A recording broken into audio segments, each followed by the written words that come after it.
Eta horreko kanta nik ezagit oso ondo nondik atera duten. Suposatzen dut zuen artean egongo dela Beatles zalea den gurasoren bat eta bere zaletasuna, bere seme-alabei pasadiena, baina kontua da aukeratu duten kanta Yellow Submarine dela.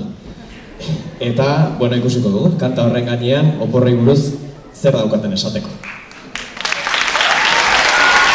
Aurrera, zein den kantea.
Piztinan bainatzen